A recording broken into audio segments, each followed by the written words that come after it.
one of the things that I love about you guys, and I know the group has loved about you guys, is your ability to and your commitment to focusing on the experience that your members go through. And I remember we were talking about this once, and you were on stage at GSD Con, and you were talking about like, hey, if somebody's going to cancel it, that wasn't their original plan. Like they have a goal they want to get to, and rather than looking at it as like we have to save the member from canceling, we say like we have to realign them back into getting on track that they wanted to be on in the first place. So I wanted to talk a little bit about that. So who was it, or what conversation, what sparked the initial like, hey, let's really look at retention and the way that we're doing it so that we can start doing it right?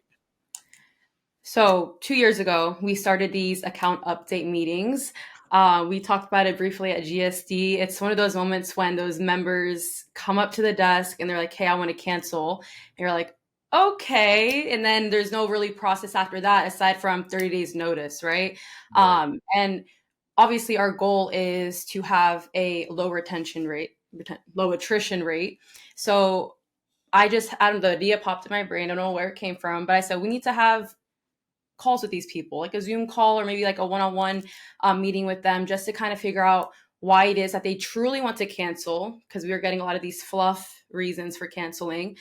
Just kind of get to the bottom of it and see if we can, one, assist them, and whether it's financial, maybe downgrading, maybe upgrading, but also digging deep and figure out why it is that they are canceling, of course, because we want to make sure that they are having a good experience. And with these calls, we're able to dig deep and just figure out, why do you want to cancel and how can we recover you from canceling?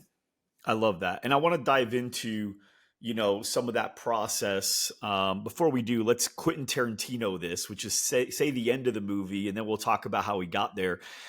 What is your current attrition rate right now? What do you guys typically see?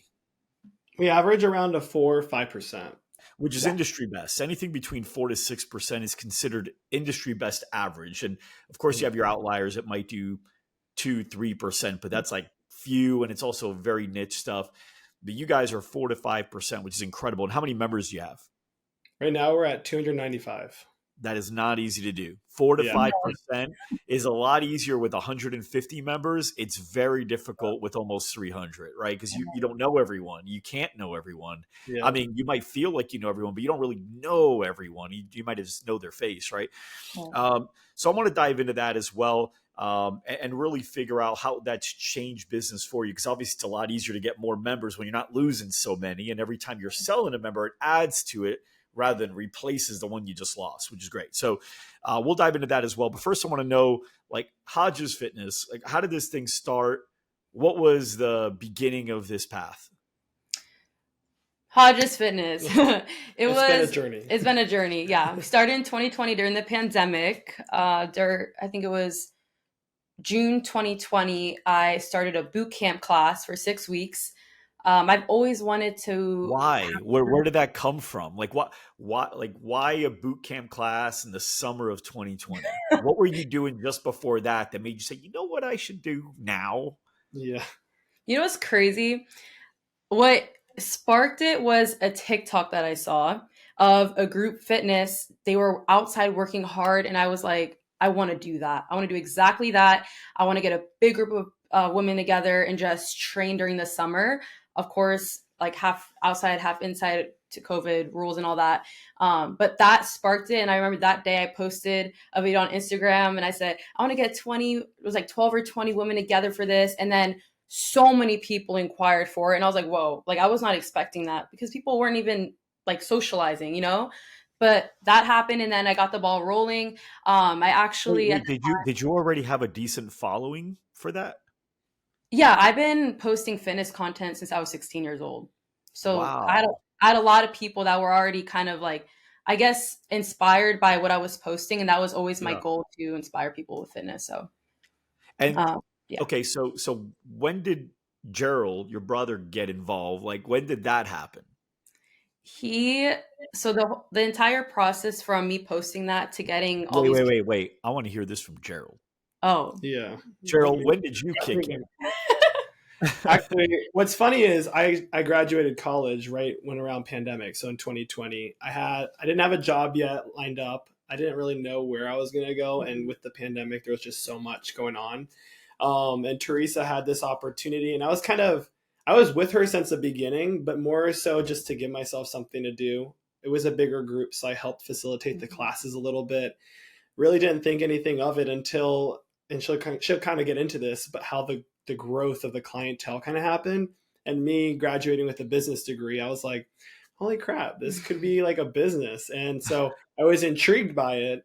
And I've always been really bought into Teresa and her vision for things. So I was like, let's go ahead and do this together.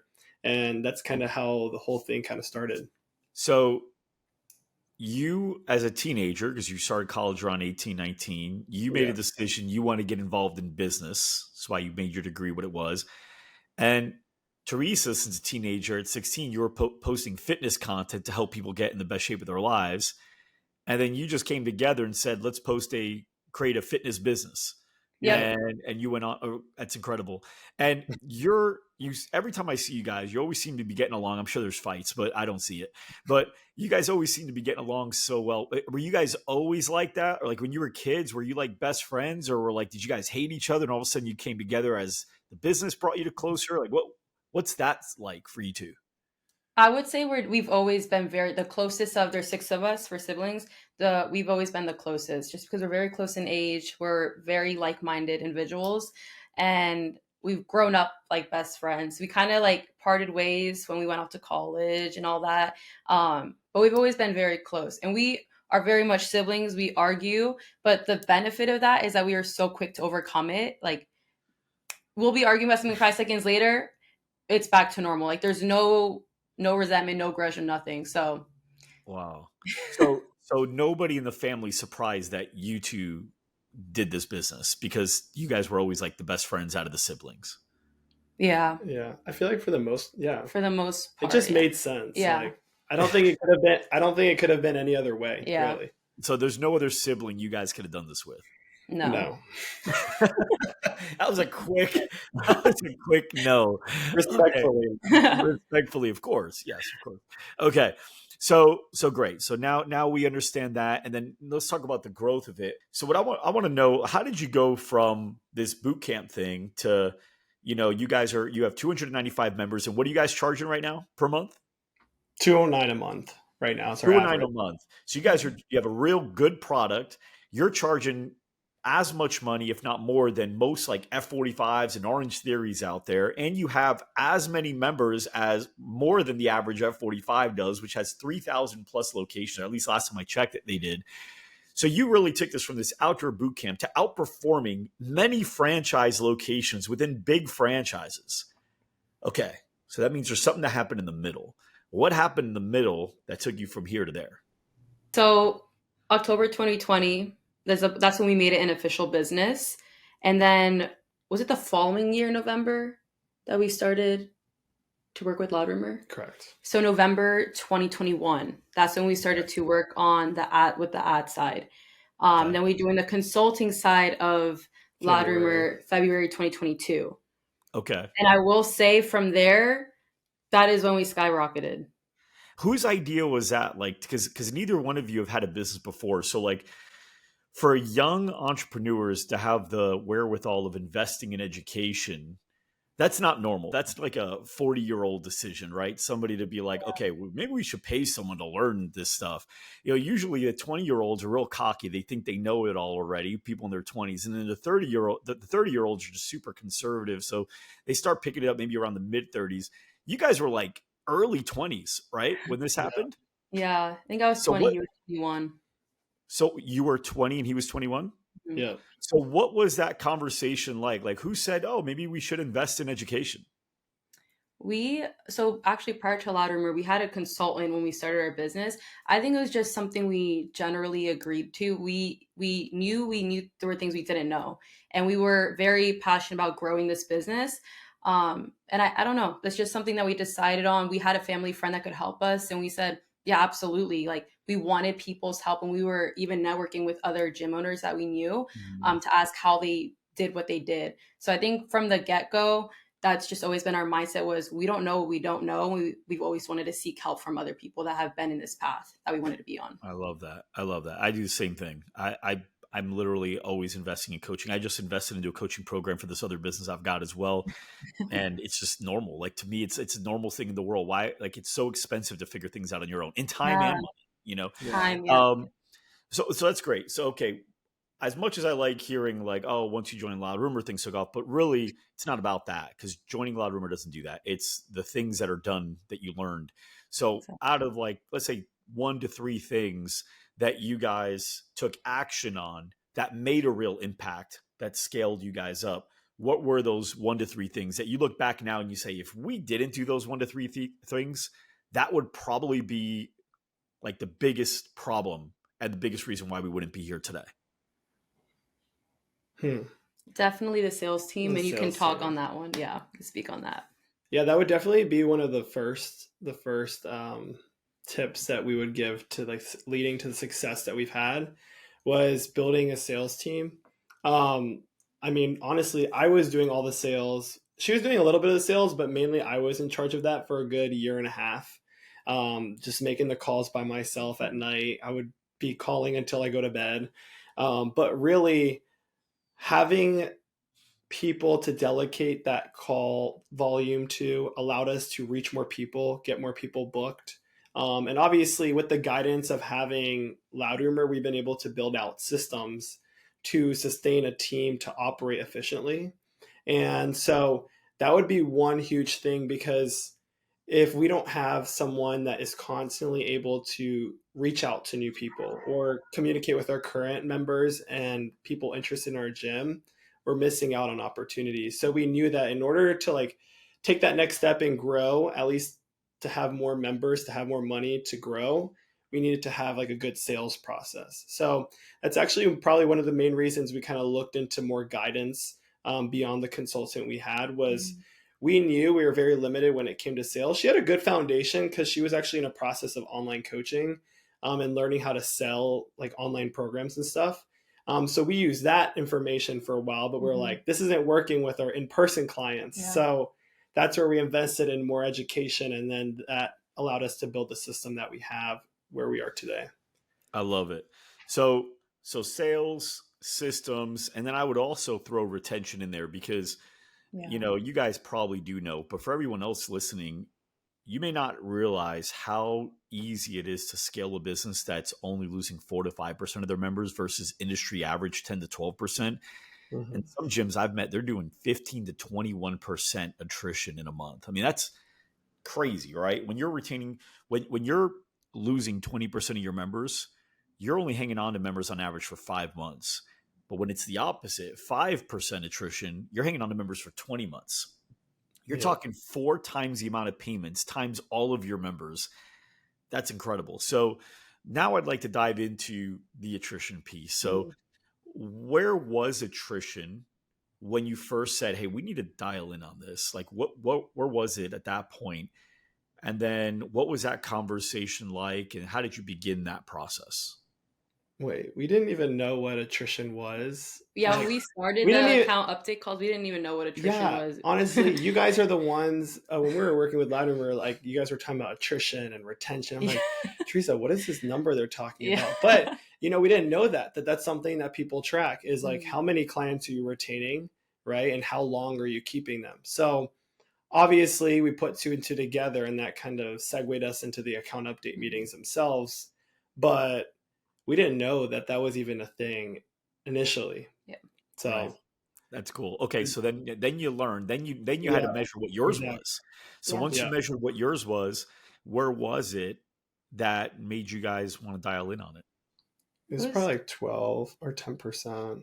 Yeah. It was high. It was higher. And that was our big concern was we were talking to our performance coach and we're like, we got 20 members. Like, where's the revenue? He's like, well, you lost 13. I'm like, oh, and that's kind of when it clicked, you know?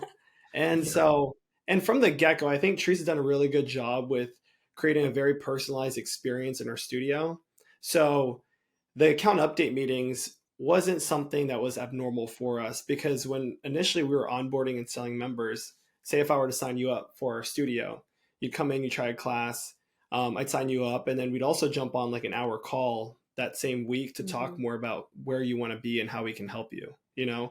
And that like personalized experience, I think, aligned with those account update meetings. That's why we kind of got into it. We used to have member meeting calls once a month. This is when we probably had like 50, 60 people. Yeah. And once a month, whoever, if they wanted to, they had the opportunity to jump on a call with either of us and discuss their goals and let us give them a game plan to strategize that. So they were very used to conversing with us and hopping on a meeting with us and trying to figure out their goals. So wow. And do you guys still do that today? No, it's not sustainable. Yeah. We obviously have like a follow-up cadence for the first 3 months, really just checking in on them. We have someone that's delegated that role, but the calls that we were doing before, it was just me and Teresa. Like, she was in her room, I was in my room. We'd knock out 20 people each, and that was like the entire day for us, you know. And then back to the studio to coach. Yeah. So, you know, it's funny. It's funny. There's a mindset around like creating scalability within the business, and so, you know, when I was probably 6 years ago from now, 7 years ago, I remember anytime I went to implement anything to the company, it would have to pass this scalability filter where I would go, could I do this with 5 times the amount of members? Could I do this with 10 times the amount of members? If the answer was no, I wouldn't do it. If the answer was yes, then I would do it. And then I listened to a podcast. It's by Reid Hoffman, who's like I think co-founder of LinkedIn and one of the bigger investors early in PayPal and possibly eBay, I think too, but big time guy. And it's called Masters of Scale. And I remember listening to this podcast and I looked at the lineup of the people that he had on the show. It was like Mark Zuckerberg, founder of Facebook. It was founder of Airbnb, founder of Spotify, founder of ClassPass, founder of Instagram, founder of like all these crazy Uber, like only the biggest, craziest companies that have truly scaled, only those founders were coming on the podcast. And I was like, wow, okay, I could learn a lot from these guys. And what I learned, and I think it was the Airbnb episode where he gave an example of it, but I learned all of them did it. In the very beginning, they did things that didn't scale in order to scale. And that's when I realized like, oh, that's kind of important. You can't do things that way forever, but in the very beginning to be able to build that loyal base and be able to learn from it. Airbnb's example, I remember the founders talked about how they actually went and took the pictures of the houses themselves and they built out like a what to do in the area sheet for the homeowner so they could have it on the counter. Like they did all that work themselves. And then eventually, obviously that's not sustainable. And then, but they created this pattern and this fan base that they had. So it was really cool. So I love that you guys, I learned that lesson 10 years earlier than I did.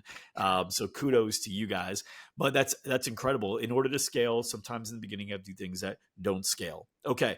So it sounds like you have a really good onboarding experience for your members, which is good. Yeah. And that's an important piece. We had Laurel on the show talk about retention, and Laurel Roach. This was probably about a year or two ago, and she talked about the onboarding process. But what she didn't dive into is what you guys do when a member articulates that they may want to cancel or pause. And that's where I'd like to pick up with you guys. So, because I know that a lot of the gyms and a lot of the program, when they implemented this, it worked really, really well. So what is it that you guys do? So let's say someone says, I want to cancel. Number one, how do they say it? Where do they say it? And then what happens next? Let's start with that. So member was to cancel. They come up to the front desk. Or send an email. Or maybe even a DM to the HF page. They say, hey, I need to cancel my membership. Some give a reason, some don't. The next call to action, whether it's through a message or in person, is we'd be happy to help you with any update that you want to make to your account. And then they'll send them the link for the Calendly link, and then they will schedule that. And you just let the member know it will be a meeting with our so-and-so. This is the intention behind it. So as soon as you fill out the link, go ahead and let me know so I can inform our coach so she can have that call with you. And a key phrase was not, we can help you cancel. It's, we can help you with any updates to your account. Yeah. Right? Yeah. That was a key phrase. Yeah. So we initially had it was a cancellation call. Mm-hmm. And it has such a negative connotation to it. And I Uh, don't want them to assume that simply getting on the call means they're canceling. So we were right. like, let's rephrase it to account update meeting. And even when we acknowledge that they want to cancel, we don't reiterate the cancellation. We say, oh, so you want to update your account? Let's jump on a call. So Right. I like that. Okay. So now when that call happens, what is the main focus of that call? Like the person that's running the call from your team, because right now it's not you two always, right? You have some people on your team do it, correct? yeah, we have a member experience associate. She manages all of the calls. Mm-hmm. Love it. Okay. So what is her in her mind, what is her goal on this call? Her goal is to basically resell them on their why. So you don't even talk about the reason for canceling. You really want to remind them why they're there in the first place. Talk about their past patterns that have gotten them where they are, and essentially forecasting the future for them. So like if they do decide they want to move forward with the cancellation, that's what this would look like. Or if you stayed and you continue to reinvest into the program and keep working towards your goals, you could go this way. Got That's like that's basically the main intention she has with it, and I always tell her, keep it personal, right? Mm-hmm. You don't want to just go on this call and follow a script and seem like you're a robot. Like, be very genuine, be very curious, try to really understand where they're coming from, make sure they feel heard as well. And what's your success rate when it comes to getting people that were ready to quit on their goals to be able to get refocused and stay on track with you guys? Last month it was 50% Yeah. we saved. Yeah. Um, yeah, so we had 14 account update meetings, and we saved 7 of them. When you think And about that takes your what was a 10% attrition down to that 5%, right? Exactly. exactly, yeah, Mm-hmm. it helps so Um, much. And it's not even just getting them to just continue. Sometimes we have to upsell them so that they can come more frequently because they're not seeing results. Or and especially during the summertime, it's simply just they didn't want to cancel. They're just used to that being the process for any gym that they join, right? Like normally to get away from the gym, you have to cancel it. yeah. So we kind of have broken that stigma in the Yeah. team with our team that that's not something we do here, and we even reinforce it to the members. They always say we've had people that are like, God, you guys make it so difficult to cancel your membership. And then we'll literally acknowledge it and say, yeah, we do that because we actually care about you and we don't just let you give up on your goals. Mm-hmm. Yeah. And just like you invested in us to keep you consistent, we're going to hold our word and even we're going to even ensure that if you did decide to quit, that you know what you're actually doing and Yeah. you're not just, Yeah. calling quits.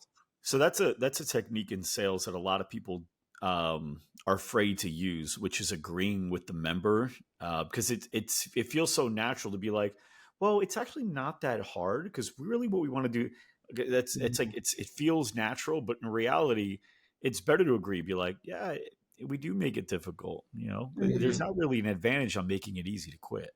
Yeah, Exactly. exactly. Like that's a reframe, right? Like, why Exactly. should it be easy to quit? Like, do you think the world is a better place if it's easier to quit on goals? Mm-hmm. No, Yep. it should be harder. It's easy to start and hard to quit.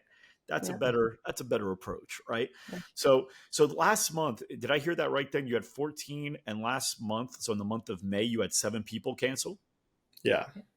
with 295 members. That means last month you had a really good attrition at 2.5%. Yeah.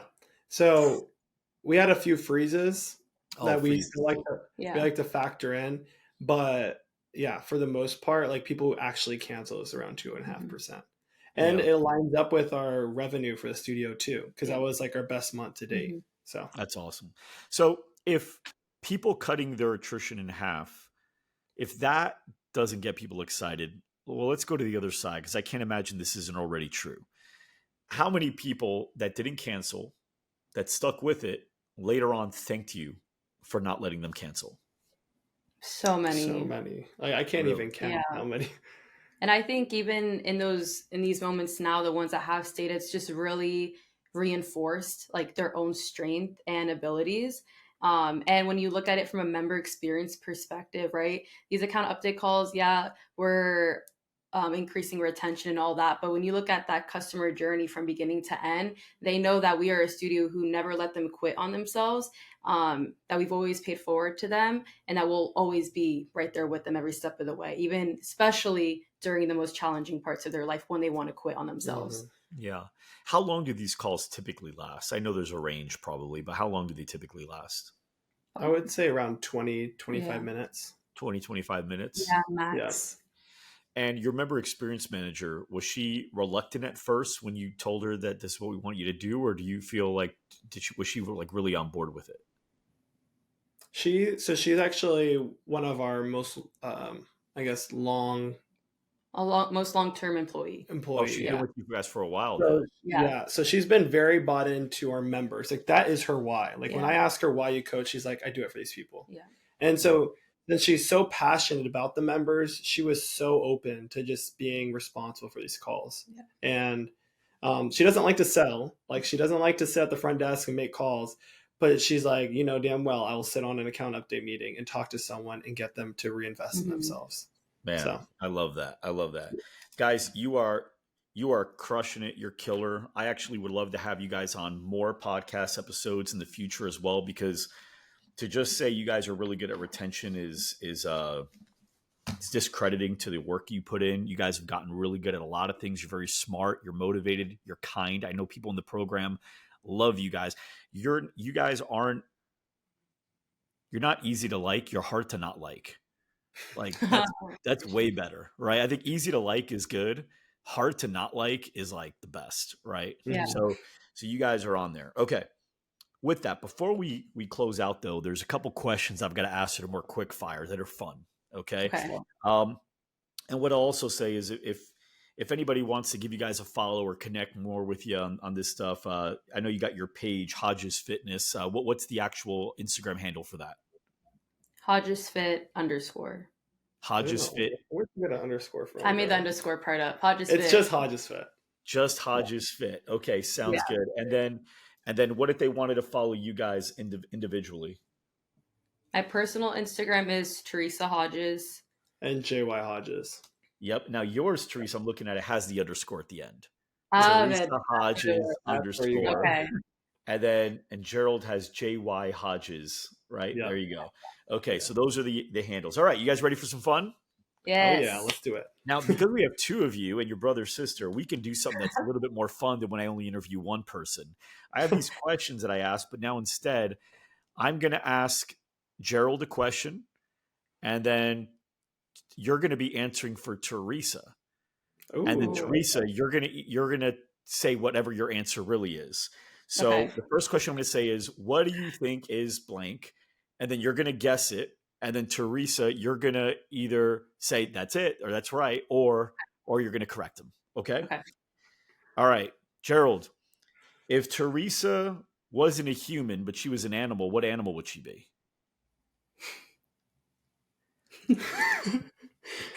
I would a horse. That's messed up. like a pretty horse. Like a pony? Yeah. So it's not a horse? I used to like horses growing up, so he calls me a horse girl. So so you would be or wouldn't be a horse? Was he right or wrong? I mean, I don't actually know the answer to that. So I would say sure, horse. Or a golden retriever. Yeah. Or like a golden retriever. Now if Gerald wasn't human and he was an animal, what animal would he be? Oh, he would be a black cat. A black cat? Yeah, cat. Jeez. Gerald, do you see that? I guess. Yeah. I would say I'm more like a monkey, something that's more, athletic and Black cats are cats in general. So athletic. Yeah. That's true. Okay. Ready? If Teresa, this was her last day on Earth and she had one meal left, what's she eating? Ooh. Dos Hermanos. Yeah, that's right. Dos Hermanos? Yeah, it's a Mexican restaurant here. Love it. And what if it was Gerald's last meal? Gerald, there's two options because he's so healthy. He would either have his Chicken. No, I was gonna say your breakfast, like your eggs and English muffin, or Ooh, yeah. like an Anne's pizza, something more Italian, like a pizza Is she right? situation. Is she right? Yeah, she's right. Yeah. Okay. Okay. Even if it's the last thing on earth, I'm staying in my macros. I love it. Okay. This is for both of you simultaneously. Mac or PC? Mac. Mac. Yeah. Chess or checkers? Checkers. Okay. Now. No, I'm speaking for you. Oh, we're speaking for each Oh, other. no. For yourselves. For yourselves. No. Checkers. Okay. You know. Now, last question. You're about to have dinner and you can each invite any two people, dead or alive. Who's coming to dinner? Oh, dead or alive? I'm speaking for myself. Yeah, why don't you pick one for Teresa that you think she'd say and one for yourself? Okay. Who's I would Teresa say bringing? Teresa would invite Layla Hermosi. Layla Oh. Hermosi. Okay, Like Layla Hermosi. Okay, yeah. So Layla, and then who would you invite, or who would Gerald invite?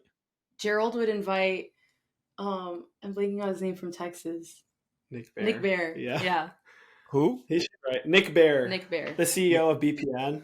Yeah. Got it. Okay, and then Gerald, who are you inviting? Ooh. Like this can be like family friend. Dead or alive? Dead or alive. Steve Jobs. Steve Jobs. It's a good Really? table. Yeah, he's coming back. Steve Jobs. Wow. My second person. Hopefully my best friends don't get mad at me. I'm sorry. I just Yeah, we have other times to hang out right now. Yeah. Steve Jobs a better pick.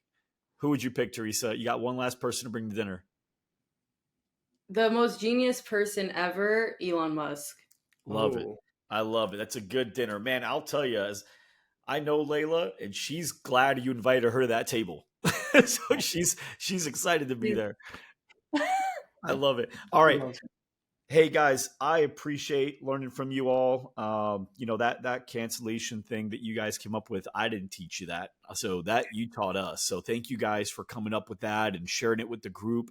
You guys are so selfless and I love it. And it's a big reason why you guys are growing. You really, really care about people and helping people and each other as well. So thank you guys. And for everybody tuning in, thank you so much for watching or listening. And we'll see you next time.